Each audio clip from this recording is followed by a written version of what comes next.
ভারতের রাজনীতিতে আবারও উস্কানিমূলক বক্তব্য। এইবার নিশানায় বাংলাদেশ।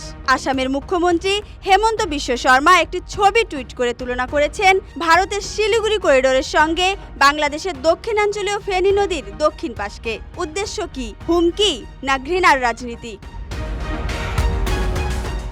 গত ২৬ মে হেমন্ত একটি টুইটে বলেন, আমাদের শিলিগুড়ি করিডোরকে নিয়ে উদ্বেগ থাকলেও আরেকটা দেশ তাদের নিজস্ব চিকেন নেক নিয়ে কিছু ভাবছে না। প্রশ্ন উঠেছে, এই অন্য দেশ বলতে কি বাংলাদেশ? কেন এমন সামরিক কৌশলগত মানচিত্র পোস্ট করা হলো জনসমক্ষে? শিলিগুড়ি করিডোর ভারতের জন্য একটি গুরুত্বপূর্ণ ভূ রাজনৈতিক করিডোর, যা উত্তর পূর্ব ভারতের সংযোগস্থল। কিন্তু বাংলাদেশের দক্ষিণাঞ্চলীয় কথিত করিডোর কোনো নিরাপত্তা ঝুঁকি নয়, বরং এটি একটি অভ্যন্তরীণ উন্নয়ন এলাকা। তাহলে এর সঙ্গে ভারতীয় সামরিক ভাবনার তুলনা করা কতটা যৌক্তিক?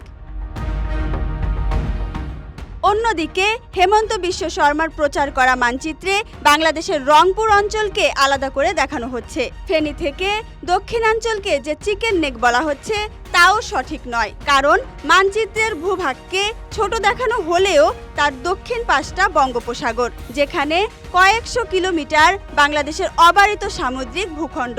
তাই হেমন্ত বিশ্ব শর্মার আবদার করা চিকেন নেকের গল্প আদতে সত্য নয়। হেমন্ত বিশ্ব শর্মা বিজেপির অন্যতম কট্টর মুখ, যার রাজনীতি মুসলিম বিদ্বেষ এবং বাংলাদেশ বিরোধিতার উপর দাঁড়িয়ে। নাগরিকত্ব সংশোধনী আইন, সিএএ, এনআরসি এবং রোহিঙ্গা ইস্যুতে তার মন্তব্য বারবার বিতর্ক তৈরি করেছে। এই টুইটও কি সেই একই ঘৃণাভিত্তিক রাজনীতির অংশ?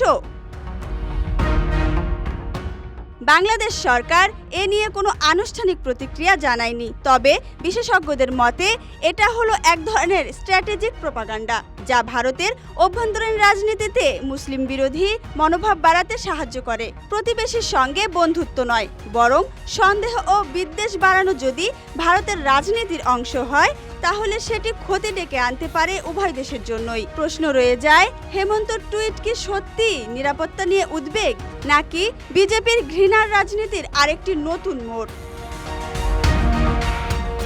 Dhaka express desk report.